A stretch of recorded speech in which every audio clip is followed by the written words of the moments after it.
Hi అండి.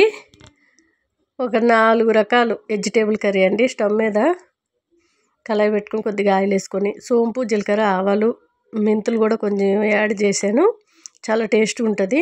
శనగపప్పు, మినపప్పు వేసి పోపులోని ఉల్లిపాయ ముక్కలు సన్నంగా తరిగి పెట్టి వేసుకోవాలి. కొద్దిగా కరివేపాకు వేసుకొని బాగా వేగిన తర్వాత కొద్దిగా పసుపు వేసుకోవాలి. ఆలుగడ్డ, కాలీఫ్లవరు, బుడమకాయ ముక్కలు వేసి కాసేపు కలుపుకున్న తర్వాత గ్రీన్ క్యాప్సికమ్, రెడ్, ఎల్లో 3 క్యాప్సికమ్లు కూడా వేసుకున్నాను.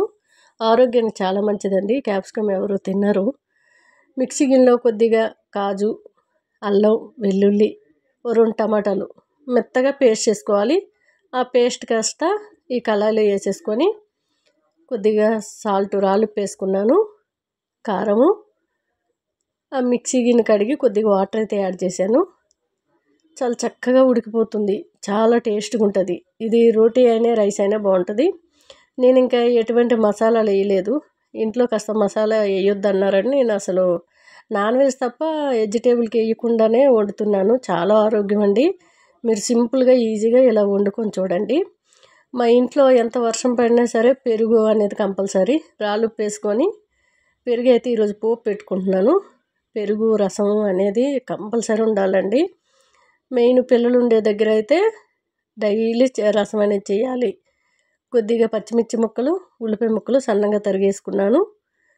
వాటికి పోపు అయితే పెట్టుకుంటున్నాను. కొద్దిగా ఆయిల్ వేసుకొని పోపు గరిట్ల సోంపు, జీలకర్ర, ఆవాలు, మెంతులు, కొద్దిగా ఎండుమిర్చి, కరివేపాకు, ఇంగువ వేసుకుంటే సరిపోతుంది. చాలా టేస్ట్గా ఉంటుంది. కొద్దిగా పసుపు కూడా వేసాను. ఆ పెరుగులోని ఒక హాఫ్ స్పూన్ వరకు మనం మిరియాల పౌడర్ వేసుకుంటే చాలా మంచిది. ఎటువంటి కోల్డ్ అనేది అవ్వదు. పెరుగు డైలీ మనం మధ్యాహ్నం లంచ్లో తినడం అలవాటు అనేది చేసుకుంటే డ్రై స్కిన్ ఉన్న వాళ్ళకైతే ఇంకా మంచిదే. ఎక్కువగా తీసుకొని జ్యూస్లా తాగిన వాటర్ లాగా చాలా మంచిది. కూర కానీ పెరుగు రసం కానీ అద్దరిపోయిందండి. ఒకసారి ట్రై చేయండి.